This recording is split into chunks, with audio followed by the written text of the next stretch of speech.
हिम्मत है तो सामने आ। आज हम बात करने वाले हैं ऐसी 4 मूवीज के बारे में जो कि आपका दिमाग घुमा करके रख देगी। तो बिना लेट के हुए हम वीडियो को शुरू करते हैं।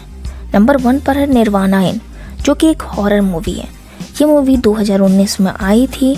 अगर फिल्म की स्टोरी की बात करें तो एक बोटमैन एक ट्रैजिक इवेंट के बाद अपनी पुरानी ज़िंदगी छोड़कर हिमालय में एक होटल के मैनेजर बन जाता है। होटल में आने वाले मेहमान जोगी को उसके अतीत से जुड़े कुछ गहरे राज से रूबरू कराते हैं।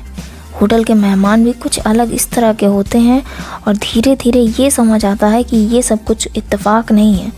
जोगी का अतीत और पास्ट किसी तरह से जुड़ा हुआ है और वो अपने भूतकाल से कैसे लड़ता है, यही इस मूवी की कहानी है। तो नंबर 2 पर है दोबारा, जो कि 2022 में आई थी, जिसमें तापसी पन्नू है। मूवी मेरेज 2018 की रीमेक है। कहानी की शुरुआत होती है तापसी पन्नू से, जो अपने पति विकास और बेटी अवंती के साथ एक नए घर में शिफ्ट होती हैं। एक रात जब एक भारी तूफान आता है, तापसी को पता चलता है कि उनके टीवी सेट और वीडियो कैमरा में अजीब तरीके से झिलझिलाहट हो रही है। एक वीडियो कैसेट दिखती है जो कि 25 साल पहले एक लड़के अनय की है, जो उसने रिकॉर्ड किया था। अनय एक बच्चा था जिसकी मिस्टीरियस में मौत हो गई थी। तापसी को जल्द ही एहसास हो जाता है कि वो समहाउ अनय से कम्युनिकेट कर पा रही है, जिसे वो उसकी मौत से बचा सकती है।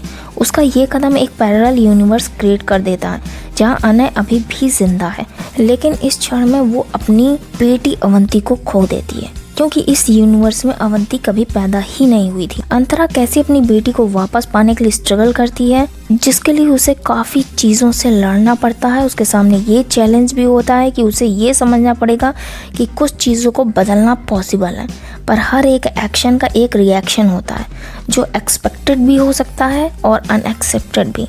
तो नंबर 3 पर है ब्लैंक, जो कि 2019 में आई थी, जिसमें सनी देओल हैं। कहानी शुरू होती है हानिफ से, जो कि एक आतंकवादी हमलावर है। उसके सीने में एक बॉम्ब लगा हुआ है जो तब तक नहीं फटेगा जब तक उसे किसी रिमोट कंट्रोल से एक्टिवेट नहीं किया जाता। ट्विस्ट तब आता है जब एक एक्सीडेंट के बाद हानिफ का पार्टिकल मेमोरी लॉस हो जाता है। वो ना तो अपने मिशन के बारे में याद रखता है और ना ही उसने बॉम्ब क्यों बांधा हुआ है इसके बारे में।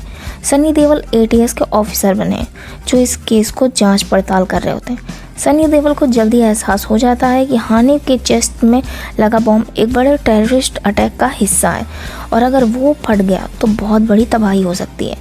मूवी में टेंशन तब बढ़ जाती है जब पता चलता है कि और भी आतंकवादी हैं जो बॉम्ब्स के साथ तैयार किए गए हैं और उनका टारगेट मुंबई सिटी है।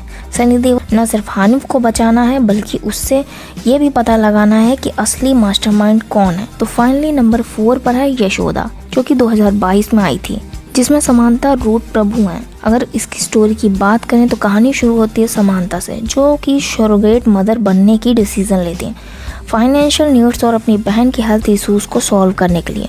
वो इस रास्ते पर चलती हैं कि उसे एक ऐसे ही टेक फैसिलिटीज़ में रखा जाता है जहां अदर सरोगेट मदर्स भी हैं और सभी की देखभाल कुछ कड़ी रूल्स और रेगुलेशंस के तागात में होती है।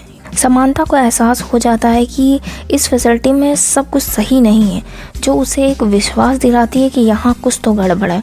उसका शक और भी गहरा होता है जब कुछ सरोगेट्स मदर की मौत हो जाती है। तो समांता अपनी और अपने अनबॉर्न चाइल्ड की सेफ्टी के लिए खुद को इसको सुलझाने का फैसला लेती है। उसके इन्वेस्टिगेशन उसे एक बड़े इंटरनेशनल क्राइम सिंडिकेट को पता लगाने में मदद करती है, जो इलीगल ऑर्गन ट्रेड और सरोगेसी के माध्यम से ऑपरेट करता है, और वो सिंडिकेट को एक्सपोज भी करती है और सारे सरोगेट्स को बचाती भी है। तो मिलते हैं फिर नेक्स्ट वीडियो में किसी और नई मूवी के साथ में। आज के लिए इतना काफ़ी है।